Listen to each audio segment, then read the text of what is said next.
happen. He is meeting with the families right now. His chief concern is to get the families the information they need as quickly as possible. That's why he's not here.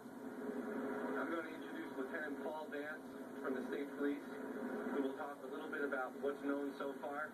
We understand that you are all interested in information. We'd like to get you that information as quickly as possible, but the governor's chief concern is making sure that the families have information as quickly as possible, and that's where he is now.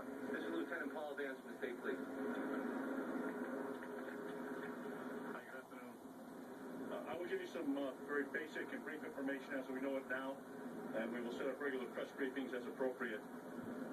Just after 9:30 this morning, Newtown Police received a 911 call for an emergency at the elementary school. Newtown PD, upon obtaining information as to the stature of the situation, contacted the Connecticut State Police and requested assistance from state police and surrounding local police departments. On and off-duty troopers responded to the school, and with Newtown Police, immediately upon arrival, entered the school and began a complete active shooter search of the building. That included checking every door, every crack, every crevice, every portion of that school. Our main objective was to evacuate as quickly and efficiently as possible any and all students and faculty in the school. The entire school was searched. That was accomplished. A staging area was set up. The students and staff were put into that staging area, and soon thereafter, the children and staff were reunited with their parents and their loved ones.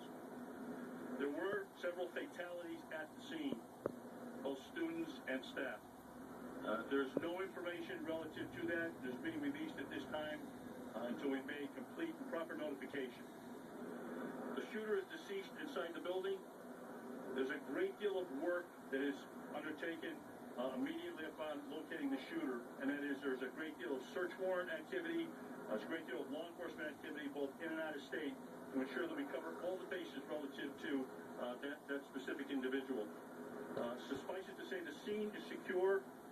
State Police Major Crime Squad, Newtown Police Department, Danbury State's Attorney, and many agencies are working together to answer all the questions surrounding exactly what happened. As Mr. Ochogrocio said, we will keep you briefed, we will keep you informed on a regular basis. We will put everything out via our website and with these press conferences. I'll turn it back over to Mr. Ochogrocio right now. The governor took a call from President Obama a little while ago, who was calling to express his condolences on behalf of the nation, and pledged whatever resources the federal government can bring to bear to assist the families and to assist in the investigation. We will get you information as soon as we can get the families the information. That's where the governor is. At some point later today, the governor will be here, and we will set up regular briefings. Thank you.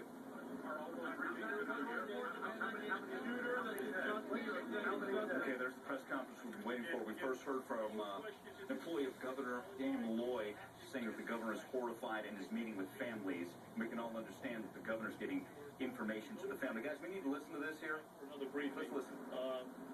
As quickly as we can. Good. Just letting us know there's going to be more briefings down the road as we get more information. Then we heard from Lieutenant Paul Vance, Connecticut State Police, giving us more of the timeline that after 9:30, a 911 call, an emergency at the school, police responding to the school, they immediately combed over the school, trying to evacuate kids, make sure everybody's okay, and he did confirm several fatalities. That number, as we know it, via a law enforcement source close to the investigation, close to 20 killed, at least 10 children dead as well. Christy, anything to add to that? Well, one of the things that was interesting, he said that they're going through a great deal of work when it comes to the suspect to try to find motive, to try to figure out exactly what happened, that they have served search warrants, and that they're looking at information both in and out of the state. So we clearly don't know what that means, don't know exactly what they're looking for. Mike Brooks is our law enforcement analyst, so you hear that, Mike, that they're looking both in and out of the state. They're